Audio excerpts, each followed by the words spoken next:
Hello, everyone, and welcome to this episode of Let's Be Honest with Peter Kozodoy. We've recorded so many of these so far, and it's great. We're up on all kinds of great podcast platforms, which is where you may be listening to this at this moment in time.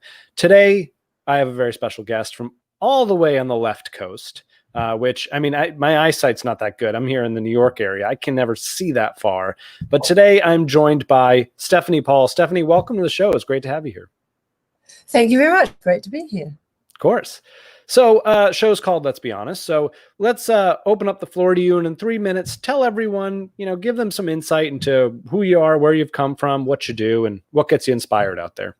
Oh, gosh. Well, my is, and I like to consider a laugher, lover, humorous, storyteller. I am a coach now and trainer. Communicator. I teach people how to communicate and develop within their companies. Without being too boring, I'm by people who self-advocate for themselves and people who pay it forward, people who add value into other people's lives, people who speak up, when somebody else can't speak up for themselves. I like to surround myself with people who are older, wiser, more accomplished, harder working than me. Those kind of people keep me on my toes and keep me inspired, moving forward. So inspired by my clients. I love doing what I do because we see that their goals, do the work, and they achieve. That is probably my biggest silver lining to everything that I do. So that's pretty much it, really. Okay, love that.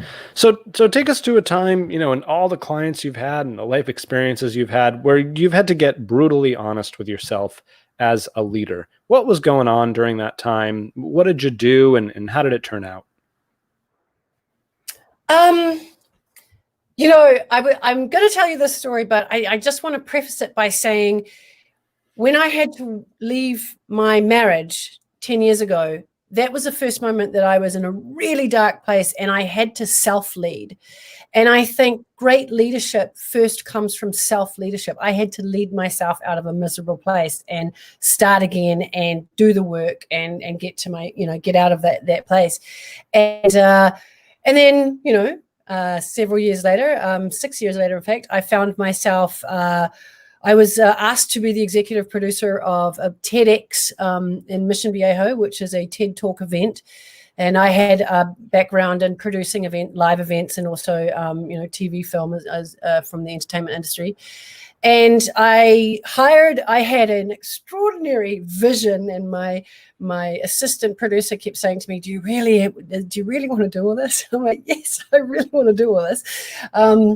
And I had something to prove, because a lot of people looked at me as a speaking coach, and I was like, no, I actually have a very holistic understanding of the industry, film industry, and I wanted to sort of put that on and out there for the world. And there was a moment where I was a little bit micromanagey, I suppose you could say. And because I wanted everything to be perfect, and I wanted everybody to have an amazing time and have this amazing experience, which is really what the TED events are about.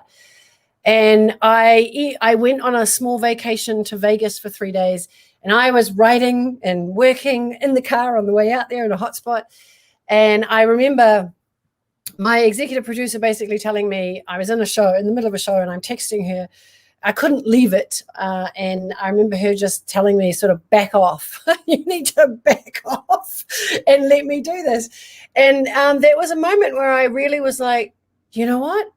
I need to back off and stand down and let people do what they need to do and be there for support, but not be there to micromanage. And I think that was we had a team of about 50 people on our event, and volunteers. And, here I am working my volunteers, probably, pretty hard for a volunteer situation. But that was a moment in my life where I realized that, leadership is also about letting go, and not just leading, but letting go. So, and I really work on that as a leader today, and allow give as much information as I can, as much detailed information when I'm giving direction, and then allow the person to learn, because we learn from our mistakes. And I think everything that's ever happened in my life that was a mistake or was a tragic or was a negative, I've always looked at it as a positive, because I've learned something. If I didn't learn something, I'm probably going to redo it again, right?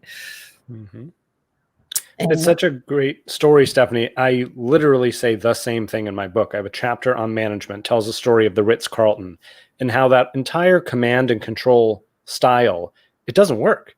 People don't like it. They don't respond well to it. And yet it's so pervasive. So, when you say part of great leadership is letting go, I couldn't agree more. It is a much more honest way to be and to lead and to manage others. Is really sort of I would say, a coaching model rather than a command and control model. Would you agree with that? Absolutely. And, it's what's that book? Extreme Ownership, written by Jocko Willink. Yeah.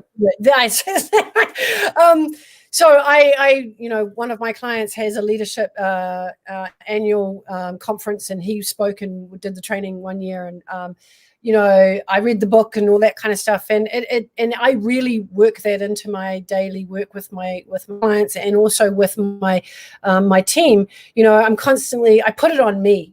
If they misunderstand something, if they don't, do a task the right way, I didn't, delegate it well, and I always take it to me. So that shows that I expect also everybody else to take ownership of when things go wrong, and I had nothing to do with it. But at the end of the day, if I'm the leader, it's all on me. If it's not going the way it should be, it's on me, and I need to reevaluate how I coach and work with my team, and get them comfortable and in their own space, doing their own thing, but all working towards the same goal.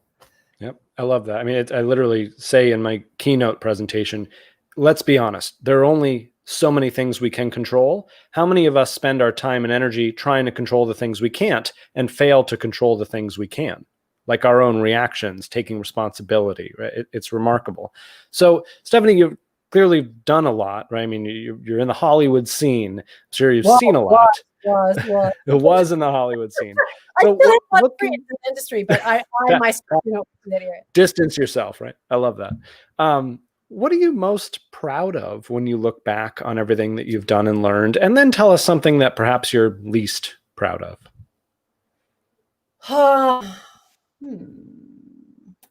Most proud of, I know this is gonna, I don't know, but I'm not really big on accolades. Yes, I like to be, thanked and all that kind of stuff, and for the things that I've done or contributed. I'm on the board of directors for the Alzheimer's Association in Orange County, and I chaired the walk last year, and they gave me this big award for doing it from the city, and I was like, I didn't get it. It doesn't really work with me, but so. I don't do things so that I can get those awards and things like that. I do things so that other people can grow. And I think that's why I take my holistic understanding of the industry and entertainment industry, and I give it to the best ability to my clients and the people I train. So for me, it's really watching my clients win. That is the biggest win for me. That's what gets me up in the morning. That's my excitement, like when I actually see them get to their goal and they're like, oh my God, this is cool. And I'm like, that's my biggest win, to be honest. And my biggest failure, I try not to kick myself down and be like, oh, that sucked. As I said, I can learn from things. I mean, I've made so many mistakes in my life. To pick out one and say that was the best thing I ever did. I'm not sure. I know that kind of sucks to be able to not give you a defined thing, but I can't put a finger on the biggest failure this year, and I've only got a few minutes with you, so I'm not going to list off. It's all good. All of them, right? Join the club, the failure club. Mm-hmm. That's totally fine. So, kind of bonus round question. You look around, I mean, you're on the West Coast, you're in the LA area, right?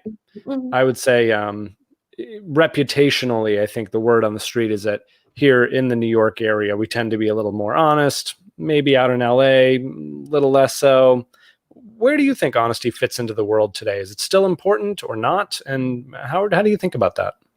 I think, well, authenticity is one of my number one values. Authenticity, education, service, courage, love, and fun are my values, and I live by them. I breathe by them. It's in my business and all that kind of stuff.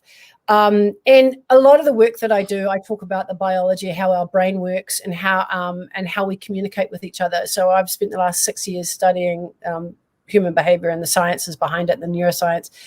And the thing is, when we lie to each other, when we're not authentic, we know our biology, it pops out in a different way. You could have the best poker face in the world, but your feet might be doing something that is a tell. So, I hang out with some behavioral experts at the Human Hacking Conference every year, and I love learning from them. Because they've been doing it 20, 30 years, and so they know a lot more than I do. So when you're not authentic, and when you're not truthful, and when you're not honest, and you don't have integrity, those relationships and your rapport with the world dies. Might not die today, it might not die tomorrow, but eventually it will die. And you can't build community, you can't build culture, you can't build your tribe without those things. There was a study done with UCLA, it was in the Forbes magazine, and they were looking for what were the number one qualities that people looked for in another human being, and they found it was sincerity, transparency, and empathy. And another study, which I like to add in Berkeley, at University of Berkeley was done, is humor, because everyone is looking for humor. Everybody wants to laugh. It's the fastest way we connect biologically. It's the most contagious behavior we have with the mirror neurons and how our brains light up. So you have those four things: transparency, sincerity, empathy, and humor. And you work towards those as values and goals in your life, you'll always be authentic. You'll always be, able to connect to others. Oh, that's so fantastic. And what I'm hearing as you're saying that is, you can't really be authentic or sincere unless you're honest, right? You can't even really be funny unless you're honest, because that takes an honesty and vulnerability of self. It takes about other people and how they might take a joke or a certain level of humor and all that. I mean, that's just, I love the fundamental nature of when you do that kind of science. And I think everyone needs to hear more of those kinds of studies to realize that there are things going on outside of just thinking. You talk about chemistry, biology, amazing. Stephanie, where can people learn more about you and follow along with what you do? Well, I have the Executive Storyteller Academy, and that is at executivestoryteller.com. I have a book you can buy there, and I'll throw it out there. There's a discount code if your listeners want to use it. It's HACK for You, which is capital H, capital A, capital C, capital K, the number 4, and capital U. And the book is The Why Guide to Storytelling, how to hack into storytelling and the biology behind why we need it, why our brains need story and how important it is. And there's some tips and tricks in there. And you can find me at Executives. Our Facebook group is Executive Storytellers with an S. The website is not with an S. It's just Executive Storyteller. And we also have an Instagram, which is Executive Storytellers with an S. So, or Stephanie Paul Inc. LinkedIn. Amazing. Stephanie, thank you so much for joining me. Every single person I have on, it's like, oh yeah, honesty matters. Here's how. And they all relate to it with their personal story. And we certainly appreciate you coming on board. For those of you who have just listened to Stephanie's story, go check her out. Go check out what she's doing. Go buy her book. What's the title again? The Why Guide to Story Hacking. The Why Guide to Story Hacking. Go check that out. Folks, thank you so much. Stephanie, thanks for joining. Thank you. And until next time, I'm Peter Kozodoy. Thanks for being honest.